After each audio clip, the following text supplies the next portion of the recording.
कष्ट है। नहीं, अपना बात करिए। वो जैसे आप स्वस्थ हैं वैसे वो भी स्वस्थ खड़े हैं, वैसे बेटा भी स्वस्थ है। अपने अपने अधिकार पर अपने अपने लिए बात करना है। दूसरे कष्ट आप नहीं जानते, दूसरा आपके कष्ट नहीं जानता। जितना बताते हो उतना वो जानते हैं, जितना वो बताते हैं आप उतना जानते हो।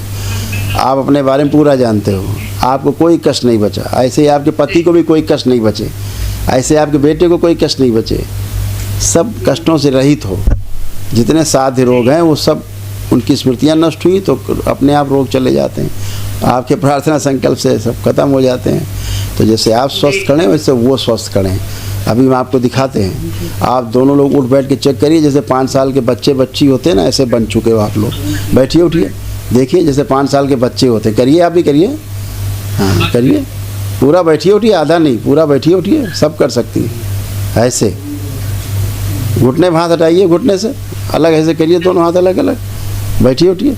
ऐसे बन गई बच्चों की तरह। ऐसे आप दोनों ऐसे बन गए, कोई कष्ट शेष नहीं किसी प्रकार के, न घुटना, न कमर, न कूल्हा, न शारीरिक, न मानसिक, न आध्यात्मिक, कोई कष्ट नहीं। हाँ, तमाम कष्ट रहते थे। हाँ गुरुदेव, इनको पीने की बहुत लत लग गई है, इनकी वो छूट मैंने बेटा अभी आपसे कहा अपनी अपनी बात करनी है ना। हमेशा क्या है, समस्या दूसरे में दिखती है, अपनी समस्या अपने में देखनी, उसका पहले निदान करके फिर निवारण दरबार करता है। तो अपनी समस्या को देखना है ना। अभी उनसे बात करेंगे तो फिर वो अपनी समस्या बताएंगे, तो उनसे चर्चा करेंगे, है ना। हाँ, खूब खुश रहो। अभी इनमें जो, हाँ, अब इनकी जो समस्या आप नहीं बता पा रही हैं, इनकी समस्या जो आप नहीं बता पा रही हैं, इनकी समस्या ये है कि इनकी स्पाइन बहुत कमज़ोर है, पहली बात, रीढ़ की हड्डी। और दूसरा क्या है कि इनको एंक्लोजिंग स्पॉन्डिलाइटिस की स्मृतियाँ थी, यानी ये सब अकड़न चकड़न, पूरा झुक के ज़मीन छूने में समस्या होना, पूरा ये बहुत इनको समस्या थी। ये एंक्लोजिंग स्पॉन्डिलाइटिस इनको मतलब दुनिया का असाध्य रोग, जिसका संसार में कोई इलाज नहीं है। इलाज होता रहता है लेकिन इलाज है नहीं, ठीक है ना। इसमें सबसे बड़ी समस्या यही होती है कि धीरे धीरे शरीर के तमाम अंग जो हैं वो कमज़ोर होने लगते हैं, निष्क्रिय होने लगते हैं, और अंदरूनी अंग जो है अपनी अपनी कार्य क्षमता खो देते हैं, ठीक है ना। आदमी कुबड़ा होता जाता है, धीरे धीरे धीरे आगे झुकता जाता है, धीरे धीरे आगे की ओर झुकने लगता है, ऐसे होने लगता है। तो ये भी इनकी स्मृति कमज़ोरी, बोन मैरो इनका दूषित हो रहा था, रक्त इनका बहुत दूषित हो रहा था आपके हस्बैंड का। और जॉइंटिस की स्मृतियाँ थी इनमें, इलिया की, जॉइंटिस की, ठीक है। और नशा कराने वाली स्मृतियाँ तो थी, प्रेरित करने वाली। लेकिन दरबार ने यही किया है कि अब इनको नशा करने की कोई भी इच्छा नहीं है। चेक कर सकते हैं, जो कि संकल्प में आपके था, इसलिए कोई इच्छा नहीं। चेक करिए, आँख बंद करके, जैसे आप शराब पीते थे, ज़रा पीने की कोशिश करिए, देखिए पी पाते हैं, कल्पना में करके देखिए। नहीं गुरुजी, कोई इच्छा नहीं है। पेंक्रियाज में भी गांठें बन रही थी अंदर, किडनी श्रिंक हो रही थी, श्वास नली चिपक रही थी धीरे धीरे, इसलिए ब्रीदिंग में भी आपको प्रॉब्लम आ रही थी, ब्रीदिंग करने में। अब सब खुला हुआ, गहरी गहरी सांस लेके छोड़िए, देखिए अब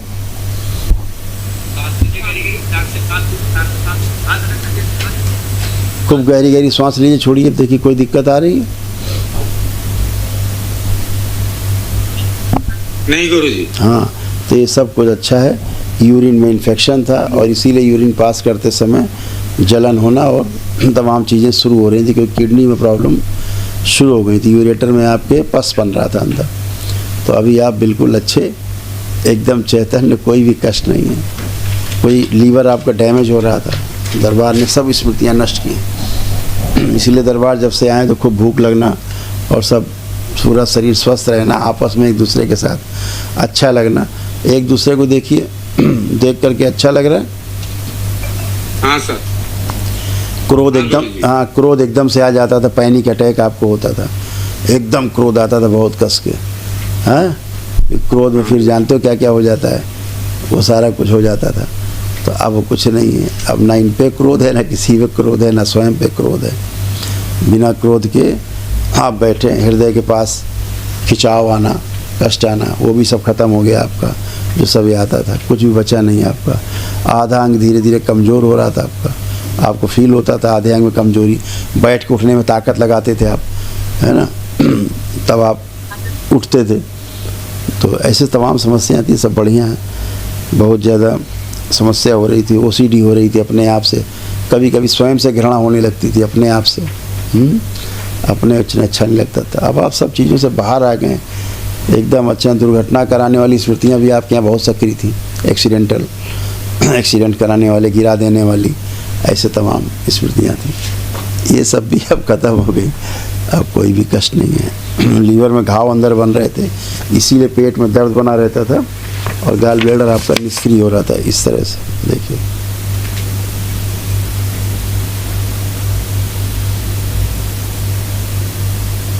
लीवर सड़ रहा था, लीवर में घाव बन रहे थे, पेट में दर्द होता था, गॉल ब्लैडर निष्क्रिय हो रहा था ड्यू टू ड्रिंकिंग है। तो अब तो पीने की इच्छा नहीं हो रही।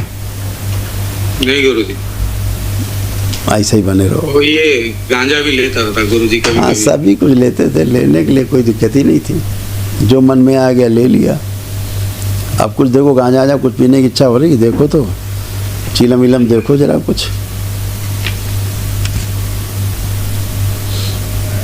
नहीं गुरुजी, गुरुजी और एक समस्या थी बहुत बड़ी। वो भी बता दो। बड़ा लड़का बाहर रहता है, जो मेरे में है उससे मोही करता है, वही शराब गांजा। दरबार की ऑडियोलॉजी आपने सुनी है ठीक से, ध्यान से? स्मृतियाँ वही रहती हैं सब में, ठीक है? हाँ, पूरे परिवार में, खानदान में अगर 1,00,000 स्मृतियाँ हैं तो वो 1,00,000 सब में वही स्मृतियाँ हैं, ठीक है? तो कभी ये वो इतना ज़रूर हो जाता है कि कोई किसी में कोई स्मृतियाँ आ गई हैं तो अलग रोग दिखता है, दूसरे में दूसरी स्मृतियाँ आ गई दूसरा दिखता है। लेकिन इसका मतलब नहीं कि बाकी स्मृतियाँ उसमें नहीं, बाकी स्मृतियाँ उसके पीछे पड़ी हुई, पीछे हैं, रहती पूरी सब में। कुल है तो सब में। एक कमरे के अंदर बैठे हो, खुशबू है तो सबको खुशबू लगेगी, बदबू है तो सबको बदबू आएगी, ठीक है ना? तो स्मृतियाँ रहती कुल में, तो उनसे आदमी पूरा कुल प्रभावित होता है, व्यक्ति केवल प्रभावित नहीं होता। अगर एक व्यक्ति बीमार है मतलब सभी व्यक्ति में उस बीमारी की स्मृतियाँ हैं। अगर एक व्यक्ति को लग रहा है कि हम मर जाएंगे तो बाकी को भी लग रहा है कि ये बचेगा नहीं, मर जाएगा। ये स्मृतियाँ सब में सक्रिय रहती हैं, ठीक है ना? और उन्हीं स्मृतियों से आदमी की मृत्यु होती है। अगर परिवार में 10 आदमी हैं, एक आदमी जीवन मौत से संघर्ष कर रहा है अस्पताल में, बाकी 9 लोगों में अगर ये है कि बचेगा नहीं तो उसको बचाने वाला भी कोई नहीं। अगर 9 में एक आदमी भी ऐसा है कह रहे कोई बात नहीं बच जाएंगे, तो वो स्मृति अगर स्ट्रांग है, पुण्य आपके पास में, तो वही स्मृति काम करने लगेगी। दरबार इसीलिए सबसे पहले भय हटाता है मृत्यु का। अब आप लोग चेक कर सकते हैं कि रोग कष्ट किसी प्रकार से कोई मृत्यु का भय कुछ है अंदर, कुछ बचा नहीं? अभी तो कुछ नहीं बचा, कुछ नहीं, ना कोई नकारात्मक एक विचार है, एक भी निगेटिव थॉट्स नहीं, ना आप ला सकते हैं निगेटिव थॉट्स, ठीक है ना? तो ये सब दरबार इसलिए करता है कि ताकि आप स्वस्थ रहें हमेशा। तो भाव विचार के हाँ, बाईपास सर्जरी हुआ है गुरु, इसीलिए तो आपको हमेशा यहाँ पे कष्ट होते रहते थे चेस्ट पे, हार्ट के पास। अब नहीं है, अभी आप गहरी गहरी सांस लीजिए, देखो कोई कष्ट है वहाँ? अभी नहीं गुरु।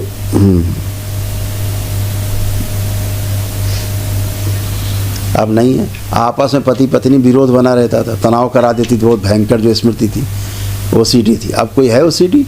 आप देख के अच्छा लग रहा है कि कोई गंदगी है? अब अच्छे लग रहे हैं एक दूसरे को।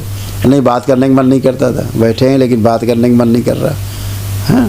तो अब ये सब स्मृतियाँ ही रहती थी, सब गंदगी रहती थी, चली गई। चेस्ट का यहाँ का भारीपन जहाँ आपने सब करा रखा, पूरा बाईपास, पूरा कष्ट था ही। अब आप कष्टों से रहित हैं क्योंकि ये दरबार के पुण्य आपके पास हैं। कोई पुण्य, यही पुण्य आपको स्वस्थ रखते हैं, आपकी स्मृतियों को नष्ट करते हैं। अब आपका बेटा है, जैसे आप दोनों से बहुत नफरत करता है, पता है आप लोगों को ये बात? नहीं पता सर। तो पता कर लो, दरबार बता रहा है, उससे पूछ लेना। आप लोगों से बहुत चिढ़ता है,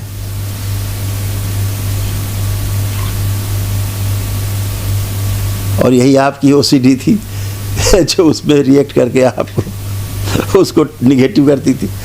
अरे उसको लगता था हमारे माँ बाप समझते ही नहीं हमारी बात को, इनको हमारी समझ में नहीं आता है। इनको जो हम बोलते ये अपनी बात करते रहते हैं, हमारी समझते ही नहीं है, तो फिर अंदर से नफरत होने लगती है आदमी को। अब स्मृतियाँ रहती हैं आदमी को बेवकूफ़ बनाती रहती हैं, अपनी स्मृतियाँ अपनों से दूर करने लगती हैं, है ना। आप सब बढ़िया है, फर्स्ट क्लास है, सब आनंद है, आनंद में रहिए, बाबा माँ से जुड़े रहिए। और कुछ भी चाहते हैं तो बाबा माँ से अर्जी लगा दीजिएगा सुबह, ठीक है। खुश रहिए, प्रसन्न, हरि हर।